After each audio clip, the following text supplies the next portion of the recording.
Hello students, मैं वंदना सिंह, प्रवक्ता इतिहास, एक बार फिर आपके लिए लेकर आई हूँ क्लास 12 इतिहास अध्याय 4 विचारक, विश्वास व इमारतें का वीडियो पार्ट 2। वीडियो पार्ट 1 में मैंने आपको बताया था कि 6ठी शताब्दी ईसा पूर्व में तमाम धार्मिक संप्रदायों का जन्म हुआ, जिन्होंने धार्मिक आंदोलन का रूप ले लिया। और 6ठी शताब्दी ईसा पूर्व में धार्मिक आंदोलन के कारण क्या थे, क्यों हुए धार्मिक आंदोलन, और उस धार्मिक आंदोलन में प्रथम और द्वितीय दो वर्ग थे।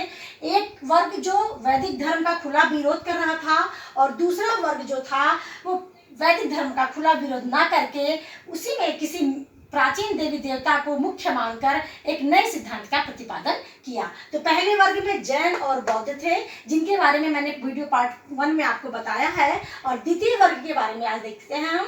द्वितीय वर्ग में वैष्णव धर्म और शैव धर्म के बारे में हम मुख्य रूप से आज देखेंगे। अब सबसे पहले हम देखते हैं वैष्णव और शैव धर्म। वैष्णव और शैव धर्म दोनों में ही किसी एक इष्ट देव की पूजा की जाती है।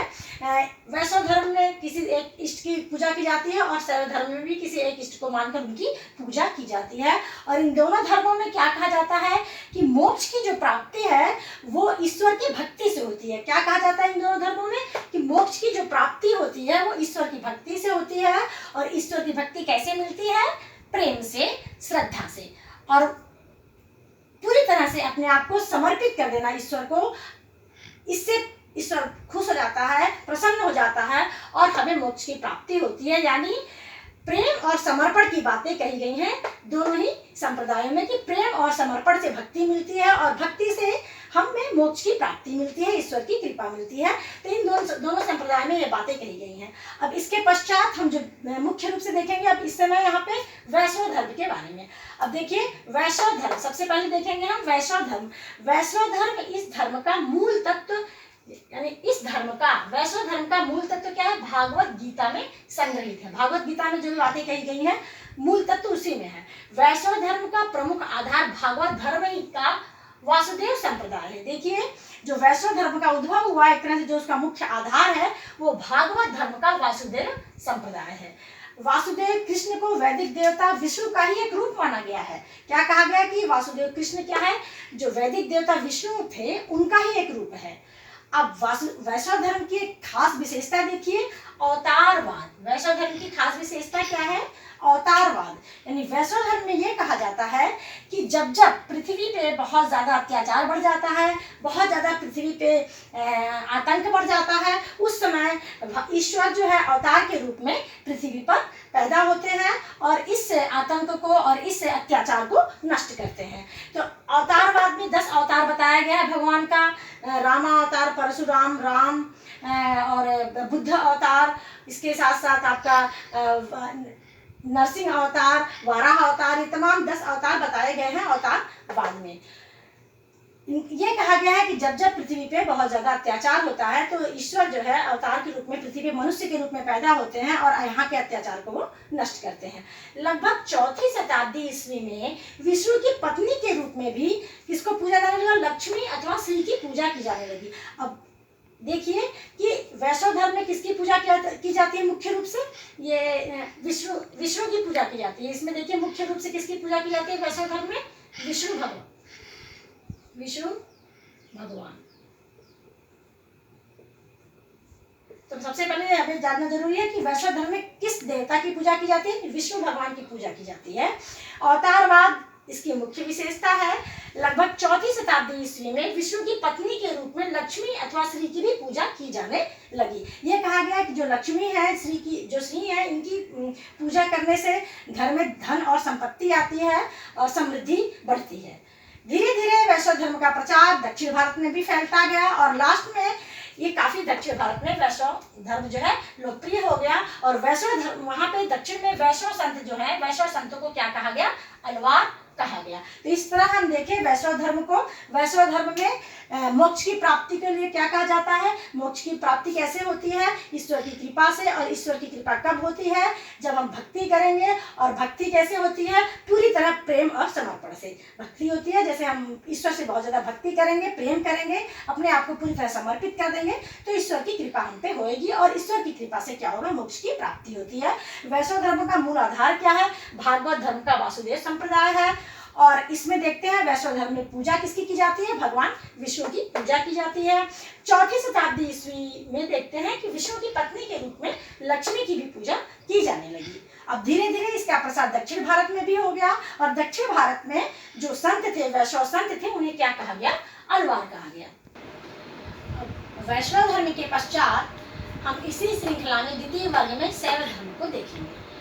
शैव धर्म में भी वही बात थी कि शैव धर्म में शिव की पूजा करते थे। मैंने पहले भी बताया था कि वैष्णव और शैव धर्म में किसी एक ईश्वर की पूजा करते हैं। वैष्णव धर्म में विष्णु की और शैव धर्म में शिव की पूजा करते हैं। अब ये शिव के स्वरूप का विकास वैदिक देवता रुद्र से की गई। जो वैदिक देवता रुद्र थे, कहा गया है कि उसी रुद्र से शिव के स्वरूप का विकास हुआ। वही शायद आगे आके वैदिक शिव के रूप में उनका विकास हुआ। इस मत के संस्थापक कौन थे? देखिए, लकुलिन। इस मत के संस्थापक, शैव धर्म के मत के संस्थापक लकुलिन। और इस मत का जो विस्तार है वो कहते हैं कि कुषाण काल के पश्चात हुआ। कुषाण काल में, हालांकि कुषाण काल के जो द्वितीय शासक थे हिरण्यकशिपु, उनके जो सिक्के थे, कहते हैं कि वो शैव मतावलंबी थे। उनके कुछ सिक्कों पे जो है त्रिशूल, शिव और बैल की आकृति मिली है। तो इससे पता चलता है कि जो कुषाण काल के द्वितीय शासक थे हिरण्यकशिपु, वो शायद कुषाण जो है शैव मतावलंबी थे। इसके आगे देखते हैं, 6ठी शताब्दी तक दक्षिण भारत में भी काफी लोकप्रिय हो गया। 6ठी शताब्दी ईसा पूर्व तक दक्षिण भारत में इसकी काफी लोकप्रियता बढ़ गई शैव धर्म की। और वहाँ के जो संत थे, दक्षिण भारत के शैव संतों को क्या? नैनार कहा गया।